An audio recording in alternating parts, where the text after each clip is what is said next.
ধারাবাহিকের আগামী পর্বতে আমরা দেখতে চলেছি রোশনাই ও রাজেশের বিয়ের অনুষ্ঠান চলাকালীন হঠাৎই আরণ্যক পুলিশ টিমকে সাথে করে নিয়ে হাজির হয় সেই বিয়ের মণ্ডপে। আরণ্যক বিয়েতে বাধা দিয়ে বলে, রোশনাই, আজ আমি এখানে এসেছি তোমার মুখ থেকে সমস্ত সত্যি কথাটা শুনতে।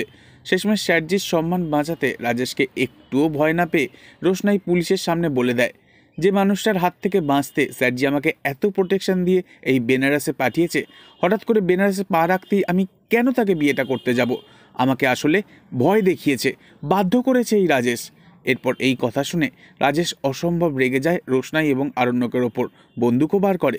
পুলিশ রোশনাইয়ের সমস্ত জবানবন্দি রেকর্ড করে নেয় তাদের মোবাইলে। এরপর আরণ্যক রোশনাইয়ের হাত ধরে রাজেশকে ভয় না পেয়ে রোশনাইকে নিয়ে আসে একটা হোটেলে, আর সেই হোটেলের নিচে সারাক্ষণ টহলদারিতে থাকে পুলিশ। অন্যদিকে গরিমার মামা গরিমার মাকে ফোন করে বলে, তুই আর গরিমা যত তাড়াতাড়ি সম্ভব বেনারস চলে আয়। তখন সুরঙ্গমা জিজ্ঞাসা করে, কি হয়েছে আমাকে বল, বিয়েটা হয়েছে তো? তখন গরিমার মামা বলে, তোর হবু জামাই এসে রাজেশের সাথে বিয়েটা ভেস্তে দিয়েছে। এই কথা শুনে গরিমা এবং গরিমার মা অসম্ভব রেগে যায় আরণ্যকের ওপর, কারণ আরণ্যক মিথ্যে কথা বলেছে ওদেরকে।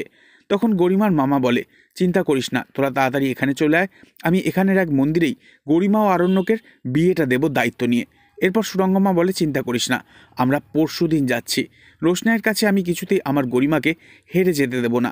তো এই ছিল আজকের আগামী পর্ব। পরবর্তী আগামী পর্ব জানতে অবশ্যই আমাদের সঙ্গে থাকবেন। ধন্যবাদ।